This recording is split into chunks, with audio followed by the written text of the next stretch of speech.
The Hilltop Glove Podcast is sponsored by Mid-Carolina Service Company. Mid-Carolina Service Company is the first name to search for your residential or commercial HVAC needs in Lexington and surrounding areas. Just go holler at Jason and Clint. They'll hook you up on the air conditioners, on the restaurant equipment, refrigerators, refrigeration, ice machine repair. They've been doing this for years. I know them cats forever.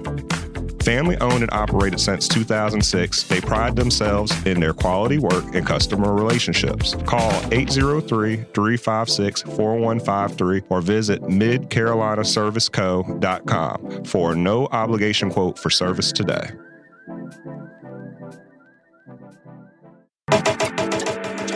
The Hilltop Glove Podcast is sponsored by True Brilliance Entertainment. True Brilliance is a production, promotions, and management company dedicated to connecting artists and producers across the Carolinas to music industry professionals.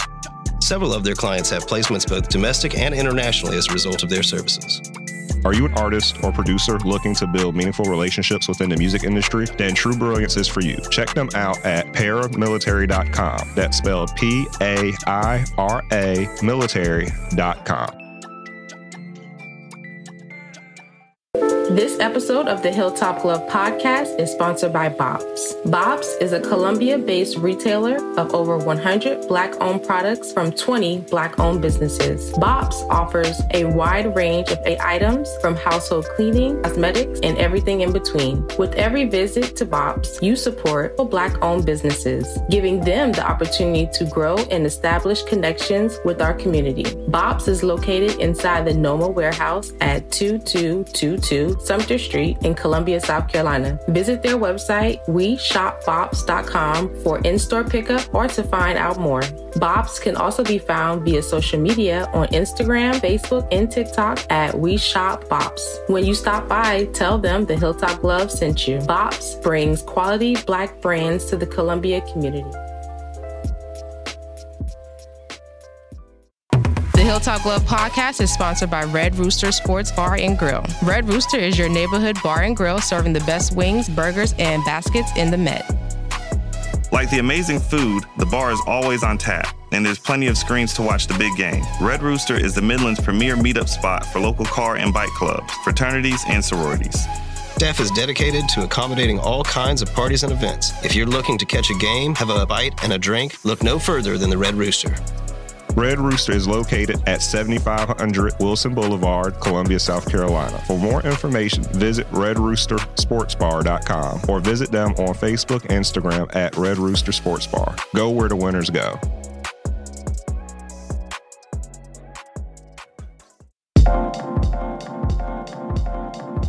Welcome to the Hilltop Glove Podcast. Welcome to the Hilltop Glove Podcast.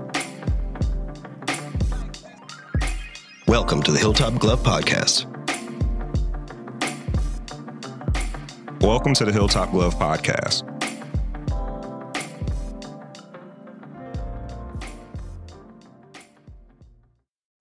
Welcome back to another episode of the Hilltop Glove Podcast. Today we have the pleasure of speaking with Mr. Pierce Freelon. Pierce is a Durham, North Carolina-based musician, Emmy Award-winning producer, and professor at the University of North Carolina. He is the founder of Black Space, a digital makerspace offering Black and Brown youth the breathing space to manifest their dreams through programming and poetry, coding, puppetry, 3D printing, animation, beat making, rap, photography, and DJing. Pierce is the co-creator of Beat Making Lab, which produced the Emmy Award-winning PBS series called The History of White People in America. Beat Making Lab is a community-based program that teaches kids electronic music production, entrepreneurship, and the history of beat making. His critically acclaimed children's music has been featured in Billboard and Rolling Stone. Pierce is also the frontman of a jazz hip-hop band, The Beast, and as a professor at UNC Chapel Hill, he teaches African American and Diaspora Studies. He received his master's in Pan-African Studies from Syracuse University. Pierce, how are you today? I'm doing good. How about you? I'm doing great. Thank you for joining us this morning. And I can say that I had the pleasure of doing your background information, and I really did learn a lot about you. So thank you for being who you are.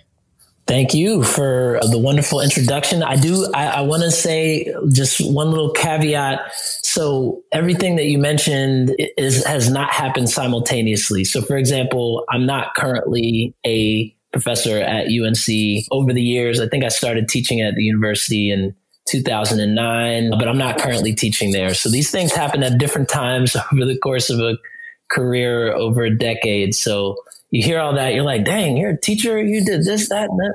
It's like, yeah, but not all at the same time. When I was reading your information, I'm like, wow, he has a lot on his resume. I don't even know like what to actually put. Like you had so much going on. So I wanted to kind of touch everything. But can you give the people a little bit of background, your background information, and tell them a little bit about yourself?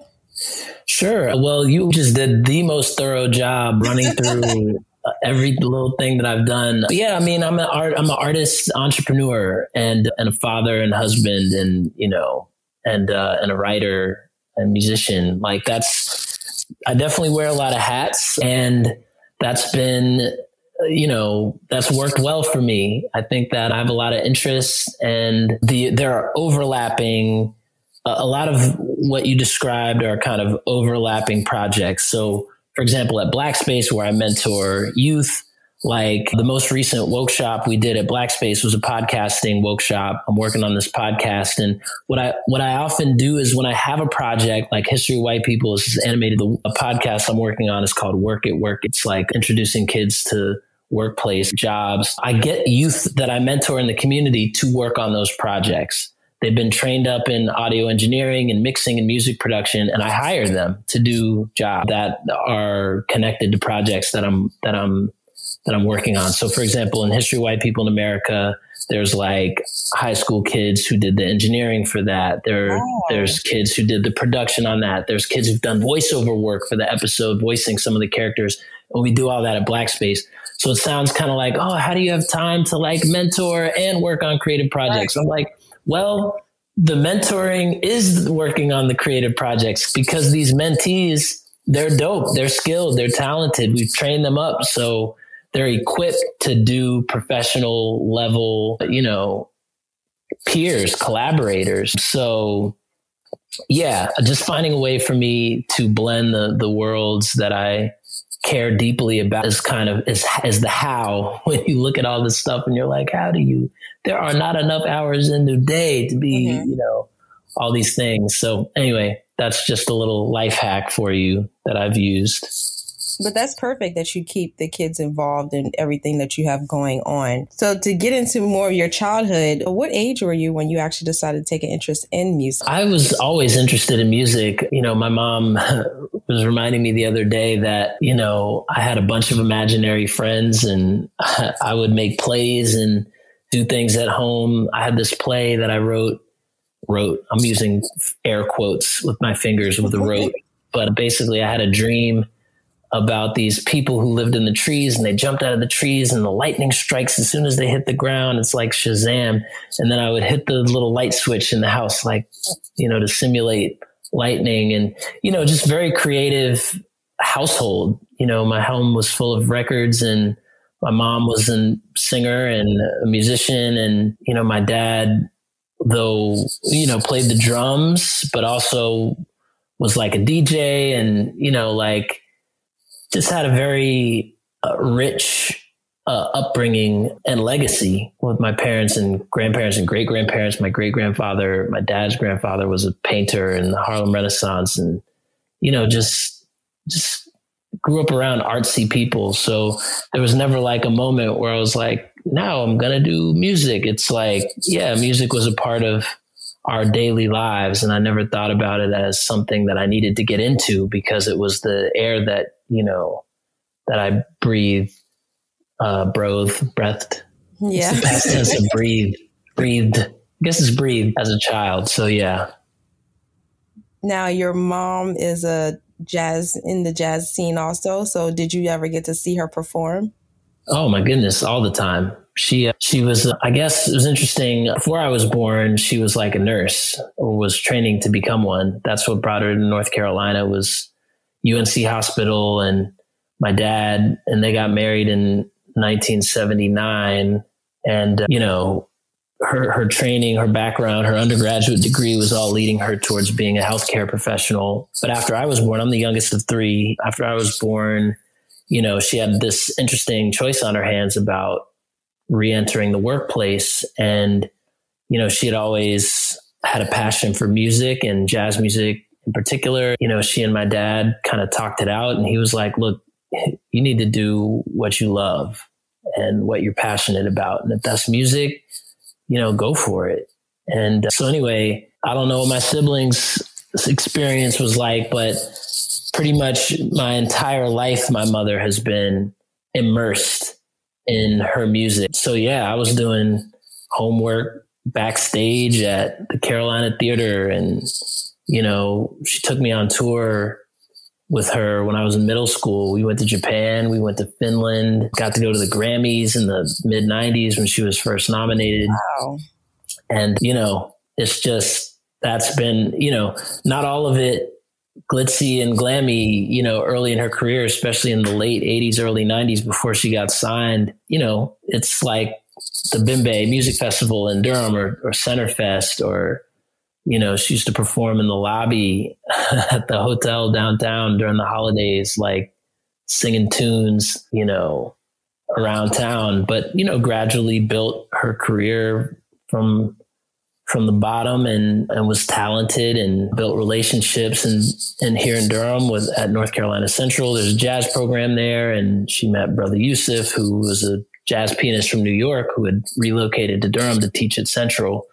And he connected her with some folks, and, the rest is history. But it's, I grew up in a very creative household, and my mom was a great example for me in pursuing your passion in life. And yeah, I've followed suit. Would you say that she is your biggest inspiration, or who else inspired you as a child growing up? Like, did you listen to a certain type of music? Yeah, well, I would say influences, they're not all musical. Like for me, it was really more the way my parents showed up for each other and themselves. So like, I would say my mom influenced my sister as well, who's a visual artist, not because, she pursued the same career trajectory as my mom, but because she, showed my sister what it's like to trust yourself as an entrepreneur, as a businesswoman, to pour yourself into your art and trust that, the wings that you build will sustain you in flight, because it is a bit, the metaphor there is like jumping out the nest and hoping that you can fly and don't just splat on the ground. It's like that takes a lot of courage. And my mom was a woman who did that, and whose, the air caught her before she hit the ground, and she was able to soar. And so that was definitely an inspiration. But my dad did the same thing. My dad was an architect, and, he had some crucial moments in his career where, he was working for this firm called O'Brien Atkins and was like a VP and, had a great salary and company car and was doing really well. And, had a moment in his career where he decided to, leave practicing architecture to get his master's, and then decided to start his own firm. And, that's risky. Like, for a Black man in the South to just, in a field where there aren't a lot of Black architects, just to say like, I'm a do me, like, and to start from scratch, to take a huge pay cut, to say, babe, like, I'd rather do for myself than work for these guys that I respect. It's not like they were jerks or anything. They treated him very well because he was good at his job, but he chose instead to bank on himself. So that, that's inspirational to me, not because I'm an architect, but because it showed me a blueprint around what believing in yourself can achieve. And so, I'd say my dad and my mom were huge inspirations, and there are many, many, many others that I could name, but start at home with my parents for sure. Excellent. Well, good morning, Pierce. I'm finally up here. I made it up here. It's DJ and What speaking with you this morning. And I know my brother, before we jumped into the show, I know we were discussing the fact that we do talk to a lot of people from a similar, quote unquote, as you are, and Black creatives, especially. We love having them on the show, especially understand entrepreneurial aspects of being a creative and making it something that can be a quote unquote career. And one of the things that we always like to ask, and it's like the same question we ask to most of them, is just what, in your mind or your words, what's the importance of having Black creatives in art worldwide and even here in the U.S.? Like, what is the importance of having you all's, how you say, perspective on life? What does that bring to our culture? That's a great question. I mean, look, Black people are dope. We're creative, and there's just different words. If you look back in history, cool, swag, sauce, juice, like what you want to call it, like soul. Black people got soul, glow. Like, listen, we've been kissed by the sun, and somehow our melanated superpowers are just oozing out of our flesh in the form of a lot of dope things in this world. And you can see that by the way that our culture is just embraced by everyone, like jazz, breakdance, hip hop, our foods, our slang, our clothing. Like, come on, we got it. We are it.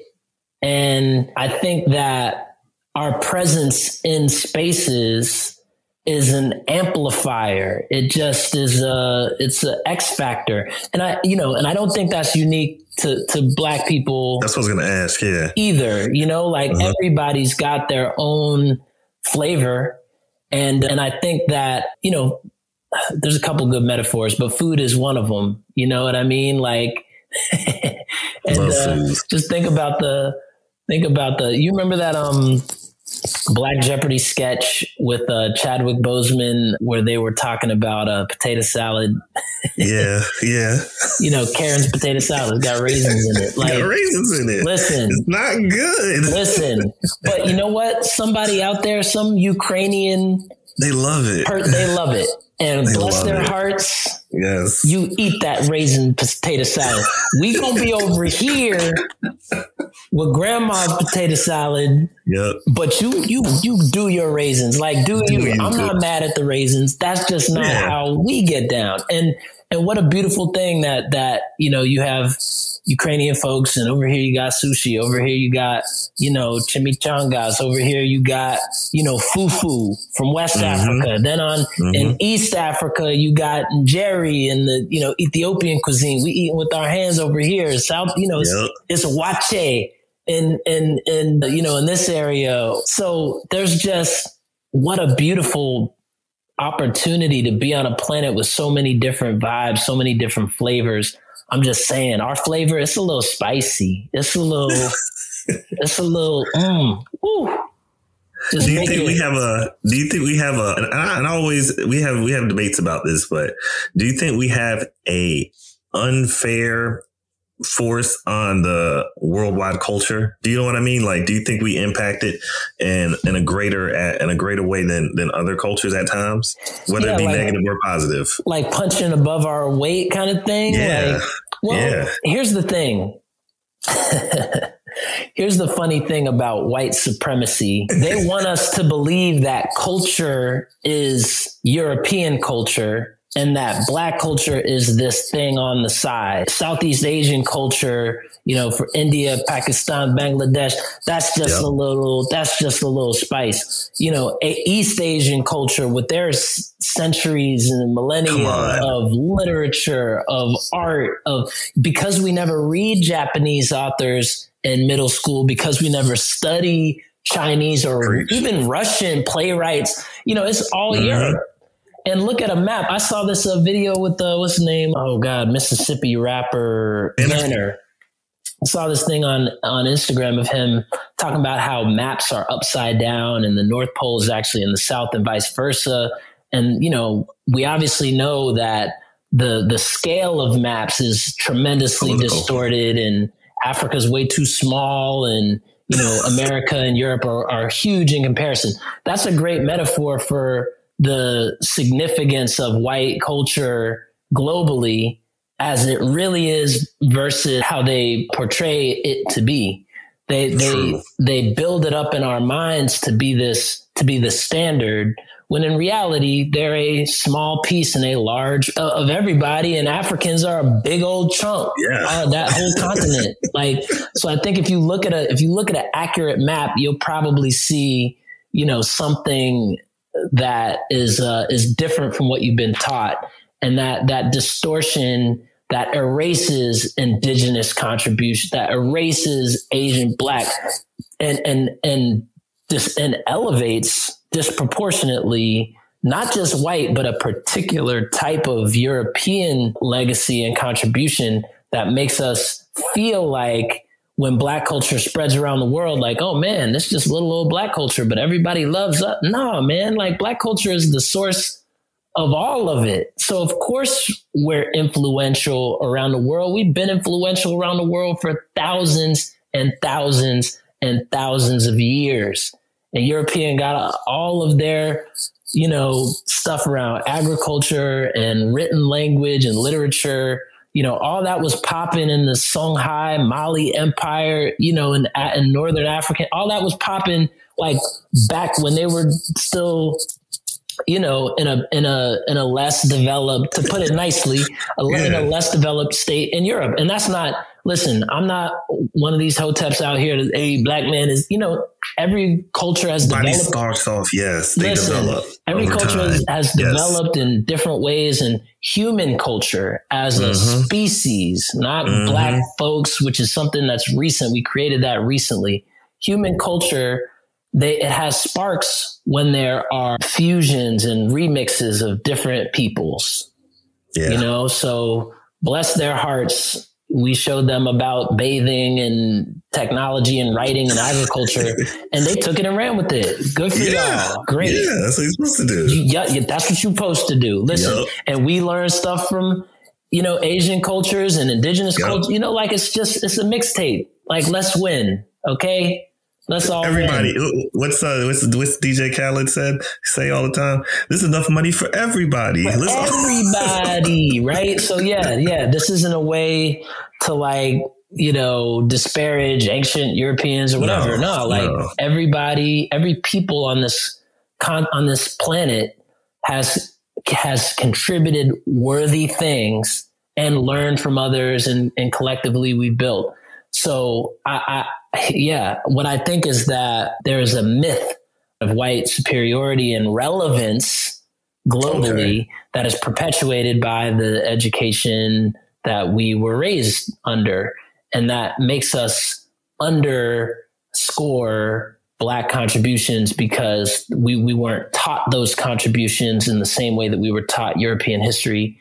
And that Eurocentric curriculum is, you know, is part of it's a legacy of slavery and colonialism. Like, do you think that's something that hinders them as well? Of course it hinders them. Like, white supremacy is not nice to anyone, but a very wealthy subset of white men, mostly. And first of all, most white people are not that. Most white people are broke. Like the rest of us. Like Dick Gregory says, real, most white people that, you know, they can't help you even if they wanted to. Right. And so it's unfortunate for them and for everyone that any one person would attempt to step on the necks of Black folks or women or poor folks.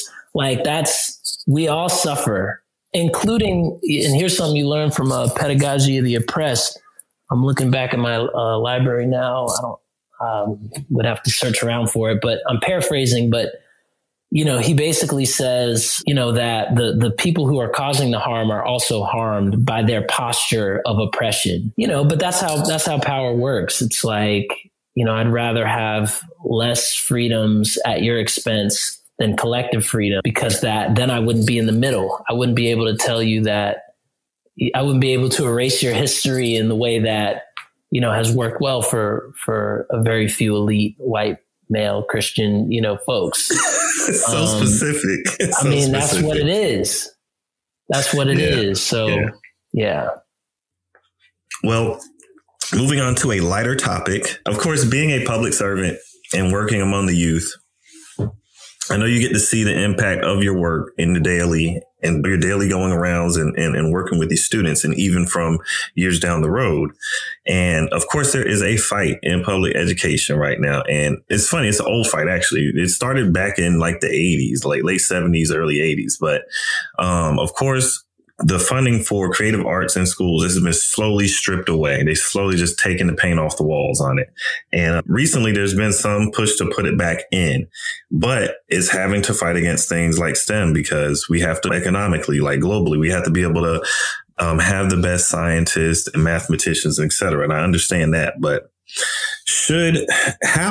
of course, I feel that art should have a high place in public education, but how do we quantify its impact so that we can ensure increased funding, like to create political will to push it? Like, how do you get numbers that show that it's doing something positive? Yeah, it's interesting to me that, art being stripped from the schools is your interpretation of a light changing conversation.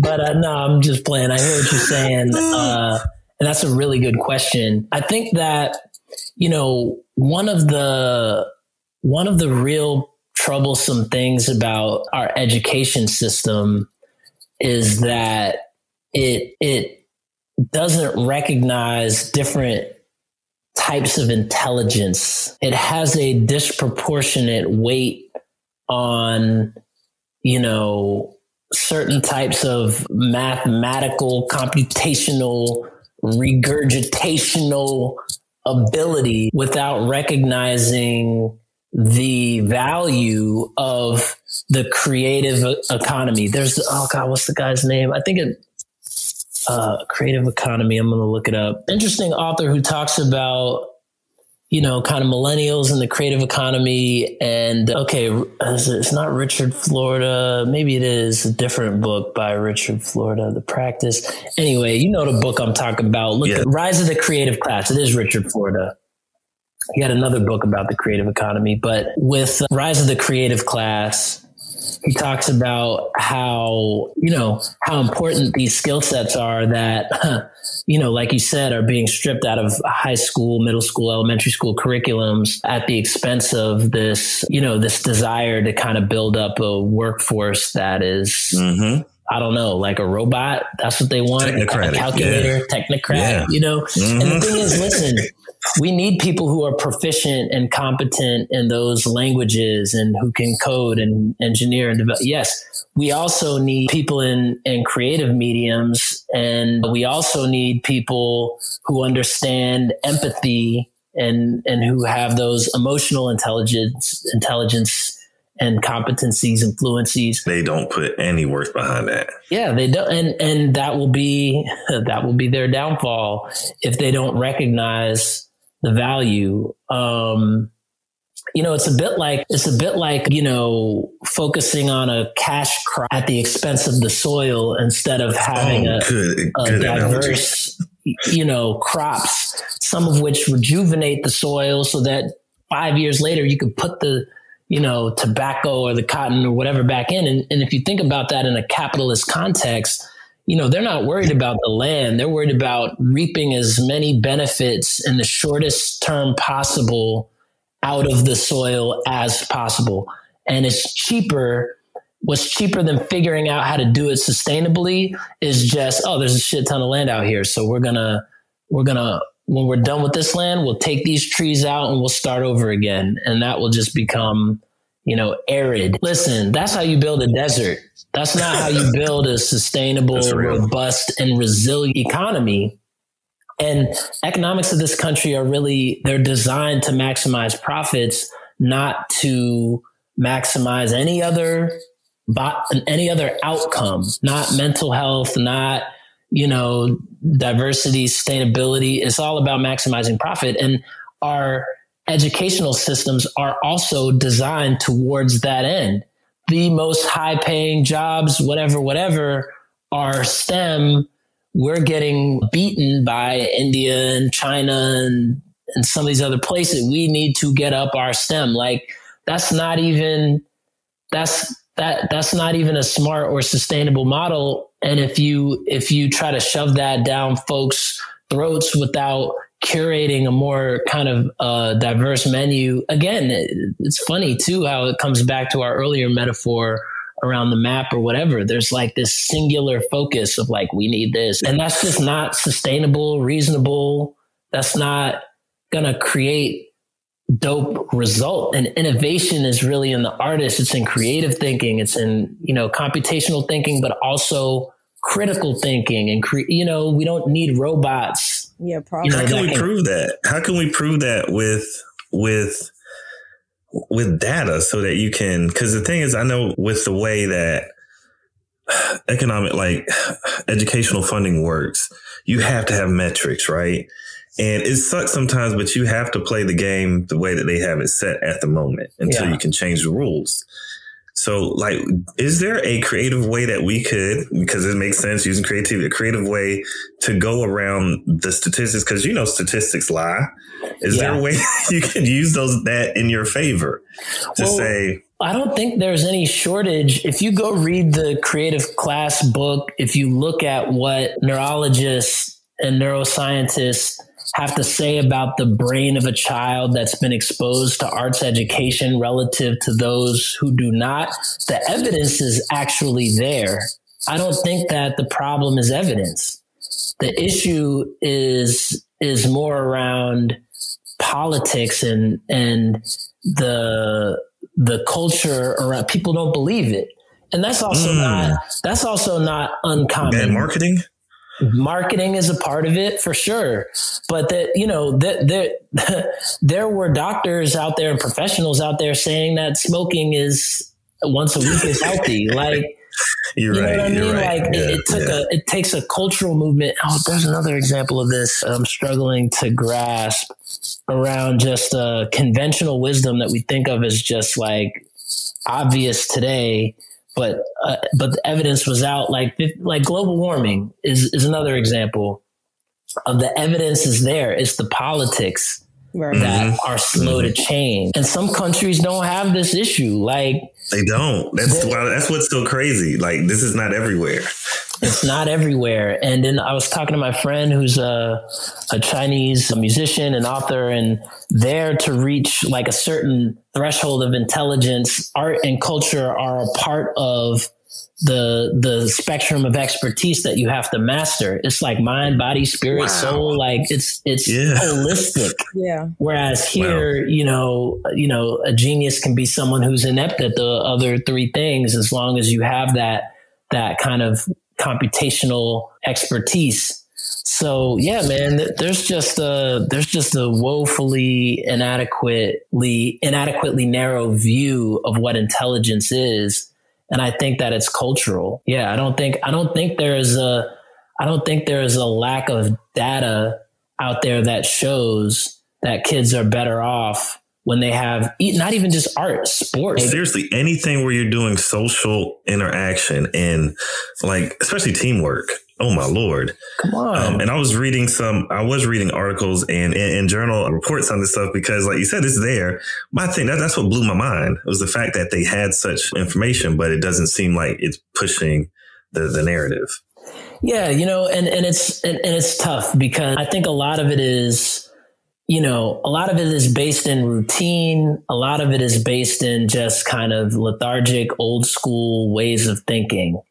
And, for example, like the fact that our school year is structured around, the farming. The farming system, like summer's off so the kids can work the farm. Obviously, we're not in an agrarian economy anymore. So why are we still using that model? The reason is because teachers would raise hell at their current salary, especially if all of a sudden they had to work through the summer. Like, that's whack. Like, I ain't trying to do that. And I'm not blaming this on teachers. Like, I'm saying we're used to it. Overworked and underpaid. Right. Yeah. We're used to it. If I've had summers off since, as long as I can remember, and all of a sudden now we're going to switch to some other stuff, like that's protest riots. Yeah. Like people just change is just difficult. Yeah. Yeah. Change is difficult, but there's no scholar anywhere that would look at our education system and say, oh, that makes sense. Like, you know what I mean? It's like daylight savings. I can only laugh at that. Yeah. We've agreed. My gosh, don't start. Listen, there are people going wild about Pluto's not a planet no more. Just like change is difficult. And I think, and ironically, I think that's where Black folks have the opportunity, and minorities, I'm using air quotes again, but just folks who have a different background, different narrative, different story. Like you can't tell, a first generation immigrant like, oh, well, we've been doing this for a long time. Like, no, my whole life has been situated around change and adaptation and innovation. Like that's part of my DNA. I would not have survived in this country if I didn't have those competencies, which is why those types of voices are vital to have in the room with people who are making decisions. Because when somebody's like, oh, well, we can't do X or Y, they're like, what you mean? Like, yep. You absolutely can.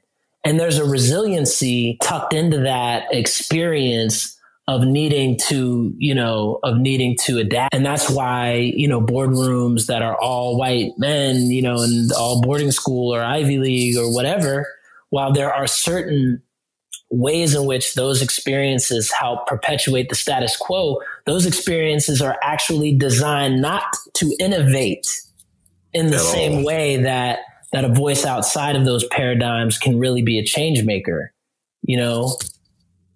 So it's about keeping tradition. Mm-hmm. I mean, yeah, the radical lack of imagination. I like that, radical lack of imagination. Yep. Well, moving into some creative and imaginative thinking, especially on the way in which we teach and educate our youth. And this is how I knew about you, man. And I was telling my brother this. I was like, oh, I was up here looking at this stuff. Said, I know exactly who he is. Man, so you do your Black Space and your beat making labs. And of course, you've had the documentaries around that stuff. I watch PBS. I'm not ashamed to say that. I love my PBS. But I know I got to run into some of your work on there. And then, of course, we got to ask, man, could you share with us the purpose of Black Space? First of all, explain it to our audience so they can understand Black Space is. It's cool as heck. And then how it came into being, because that's interesting, the whole situation around that. And then ultimately, where do you see Black Space heading? Could it be something that we take and replicate throughout the country? Yeah, sure. So yeah, Black Space really, I think was born out of like a lifetime, for me, like a commitment to wanting to share some of the gems that I'd received in creative spaces that I grew up in. So like we talked about my background, I had a very creative household where I was supported and nurtured by entrepreneurs and artists and people who said yes. And it wasn't until I got to college that I realized like there are people out here that have aspirations of wanting to start a business or be an artist, and they're told no by their parents or their mentors or their elders, and they're encouraged instead to do something, quotes, something respectable, something that they recognize. And, that was when I kind of realized, wow, I had a really privileged upbringing. Like my parents were so encouraging of whatever I was into. And yeah, I really wanted to provide that with some history and some background and some culture to go with it. And so this is like back to college, undergrad, I developed this kind of curriculum called Black Academics. And I went into my old high school, Durham School of the Arts, and taught this kind of after school program. And I really put butterflies in my stomach working with the kids and seeing how their eyes lit up when they heard their story, kind of pouring out stories they didn't know were there, just pouring out and then sharing them with others and seeing how it impacted their peers and their teachers and their parents and their families, to help them process emotion, to help them grieve, to help them articulate a vision. Like even now talking about it, I just get excited because it's such a beautiful, vibrant space to be in, like working with young people to create things, to create a vision, to create a song, to create something out of nothing. It's like magic, you know, it's like birth, you know, giving birth to a creative project is, in a lot of ways, you know, you labor to create it and then you bring it out into the world and then it has life on it of its own. And that's just that kind of doula-ing, that kind of midwifing creative idea into being is really deeply connected to my purpose on this planet. And I'm good at it. And I recognize very early that not just do I enjoy it, but that this is why I'm here. One of the reasons. So anyway, you know, that first of all, the realization, which, you know, I describe as butterflies, but it's like there was a sense of awareness in me to reflect back. Like I've had a lot of jobs prior to that. I worked at the Durham Bulls Athletic Park. I worked at the Department of Solid Waste. I worked at Eckerd Drugstore, you know, stacking cabinets. And I always felt good when I collected my check, but, you know, the work was kind of mundane. It was, you know, I wasn't passionate about those other jobs. This was the first time where I was actually doing work where I couldn't wait to get back to doing it the next day. There was just, you know, so anyway, so that recognition that, wow, there's something here that deserves a deeper exploration was really important for me personally. Now, how that manifested out in the world was, it started as a you know, undergraduate independent study to develop this curriculum and work with kids, whatever. Then the spark happened. I fell in love with the work. And then that developed into programs like Poetic Justice, which was this after school hip hop and spoken word program. Later on, Beat Making Lab, which was like this electronic music production curriculum and class. And we went to Panama, Senegal, Fiji, Ethiopia, all over the world, teaching kids how to make beats. And again, same butterflies that I had at Durham School of the Arts after school, you know, in 2004 or whatever that was. Same kind of feeling like, wow, I'm really in the Congo right now, giving these kids a tool to amplify their voices. Like, this is dope. This is really connected to my purpose. And so did that work with Beat Making Lab. And, you know, Black Space is kind of the pinnacle. It is those seeds that I planted through Poetic Justice, through Beat Making Lab, through Black Academics. Those were like seeds. And I've spent time, you know, growing and nurturing this passion for working with kids and giving them tools to be entrepreneurs and creatives. And, you know, over the course of 10 years, I look up and I'm like, wow, there's a whole tree here. You know what I mean? And this tree is bearing fruit. And so Black Space really became a hub for me to do all that work. We do poetry at Black Space. We do beat making at Black Space. We do Black history at Black Space. We do puppetry. We do coding. It's free. Kids don't pay a dime. They so roll dope. Up and they learn. We love up on each other. We teach them. We expose them to art. And then we get them work. They've got IMDb credits on animated series, and their music is featured on podcasts, which have been nationally syndicated. Like that, you know, that's it. And what I've learned That's an important part. What you just said, the economic part of it. Yes, sir. Oh yeah. That's crucial. We're not in here just learning art for fun, for art's sake. Like we're trying to get you a job. We're trying to get you a skill set that can, you know, that can help you be self-determining in your life. And that, you know, and what's funny is, you know, the metaphor of the tree, which has come up a few times when we were talking about schools and farming and whatever, but I think it's a powerful one because as I've grown in Black Space and harvested, you know, the fruits of that labor, you know, the kids and the other mentors, like there's been a record label that started, you know, out of Black Space. There's been, you know, a puppet show that is now like premiering in Atlanta, like, oh, shoot. You know, with Gighetto, you know, Gighetto was doing puppetry like way before Black Space, but but Spinocchio. Oh, and the puppets are fly. Yeah. Oh my God, they're so dope. I know exactly. Oh my Lord, yes. You need to get Ghetto Ghetto on the show, but No, that was a show that was really incubated and developed. Not Ghetto, but there's a particular show called Spinocchio, which is this Afrofuturistic kind of puppet story of this, kid and his dad, and he's a robot, he's a b-boy. It's just interesting. But that was kind of incubated in Black space. And though, we don't own any of it, it's all Ghetto, like that feels like a fruit that has developed its own orchard, in a whole different area based on the work that we've done in building community and gathering folks at Black space. So it's just wild to me how, when you invest in Black folks and give folks kind of tools and space and let their imaginations run wild, what types of things are possible. And yeah, to answer your last question about the future, I am absolutely thinking about growth and expansion. COVID gave us a real opportunity to sit back and reflect. Yeah, like we had been going hard, then we had to close for like a year and a half.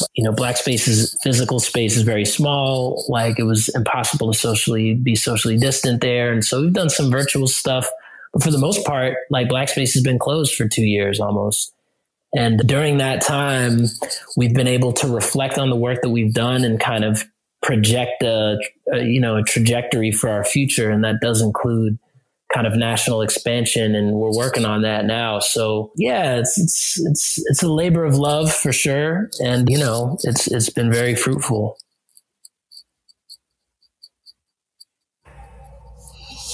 Well, a question I know a few questions I had in particular was the fact, I first learned about you by doing some research on our playlist, and I came across Black to the Future. And also congratulations on the Grammy nomination too for Best Children's Album.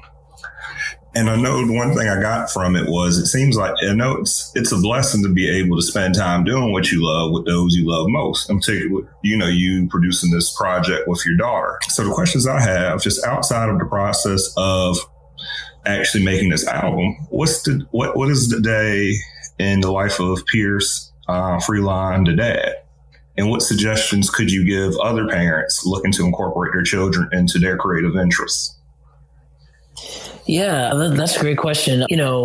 I'll start with the latter question, is incorporating, to me, and I'm sure folks at the beginning of this podcast, when they heard my bio, thought like sometimes I think when I hear my bio, first of all, I need to shorten it because it's way too long. But secondly, like how do you have time for all that stuff? I was talking to a friend the other day about how like I look at my life kind of like a Venn diagram, and there are circles around like educator and musician and like service, which includes things like city council or, Black space and parenting.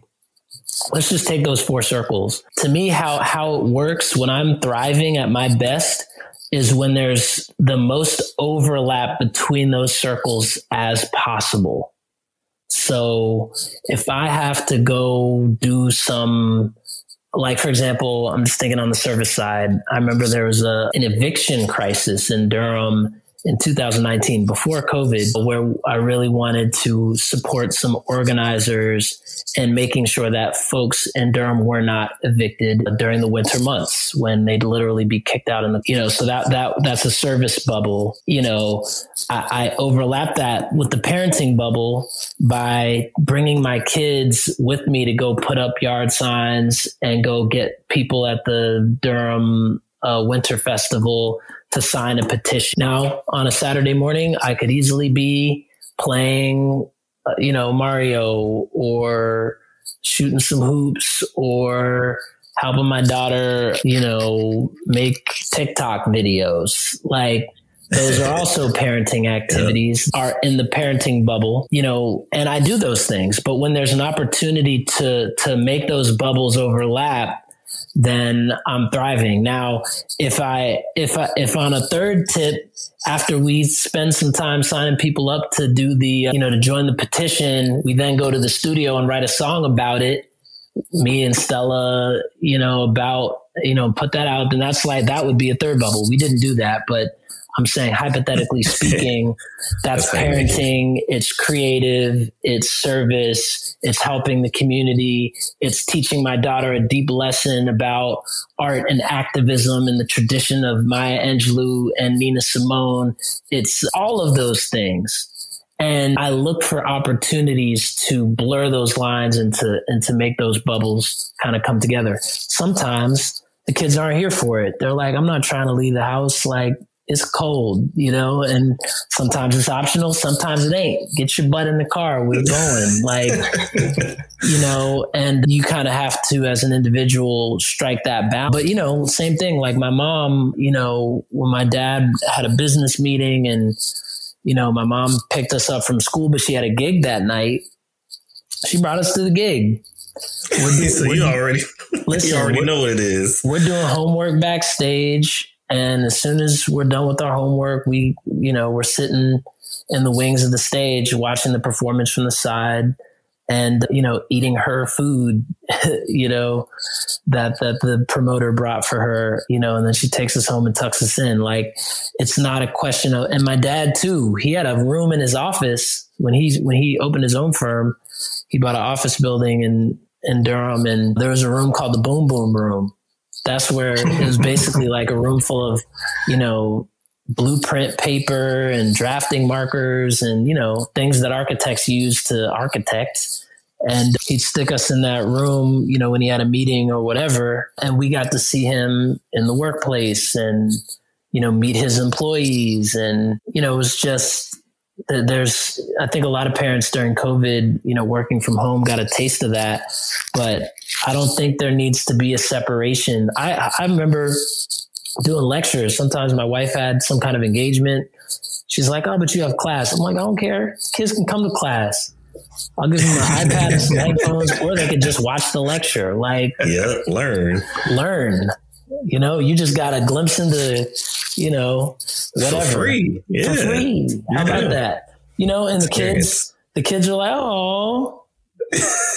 And then class happens and then it's over and, take them to lunch, like whatever. Yeah. Like there's no, I think that's a rich experience. So yeah, there's no, to me. And honestly, if I were ever in a job where that were appropriate, I would quit that job. Like, to me, being a parent, you can't just unparent because it's inconvenient for work.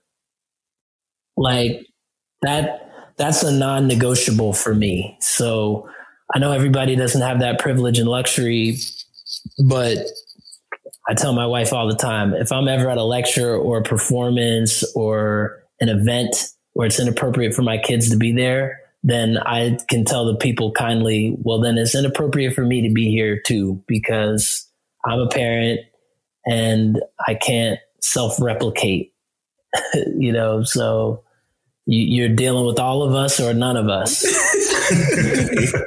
I like that though. Always make sure you're in a positive space. I like that. Yeah. Mm-hmm. Exactly. With that said, what current projects are you working on, and how can our guests locate you on social media? Okay, social media. My name is Pierce Freelon, Pierce, like pierce your ear. Last name Freelon. That is all of my socials: okay. Twitter, Facebook, Instagram, TikTok. No funky spellings, no characters or anything. It's just Pierce Freelon. So that's how you can find me on social. In terms of new projects, yeah, I've got a lot of exciting things in the works, working on some television stuff, doing some podcasts and music. And hopefully Black Space will be launching some more workshops this spring. So yeah, just, doing my thing, more of the things I've been doing. A picture book coming out, children's picture book called Daddy Daughter Day, based off the song of the same title. So I love the video. Thank you. So check out the book, and just that's it. Awesome. Well, thank you so much. We definitely enjoyed this episode. We're gonna have to pick your brain some more because that was not enough time. But we do want to say thank you. Anything else you guys want to add or have any more questions? Well, I just want to say I'm happy you joined us today. I appreciate you taking time out of your schedule to speak with us, man. And I like the way you explained and expressed yourself and the questions and the answers so that people can understand it in a tangible way. You didn't go too high, you didn't go too low, man. And I know I appreciate that, especially with those difficult questions I was trying to give you. No problem. I enjoyed the thoughtful questions and appreciate the work you're doing, and would be happy to, continue the conversation later. And thanks for having me on. All right. Well, that's going to be it for today's episode. And make sure you guys subscribe to us on Spotify, Apple Podcasts, or Google Podcasts. And thank you for tuning in to another episode. We'll see you next time. Bye. That's it for today's episode of the Hilltop Glove Podcast. Make sure to subscribe to us on Apple Podcasts, Google Podcasts, and other platforms. Also follow us on Instagram and Facebook at Hilltop Glove.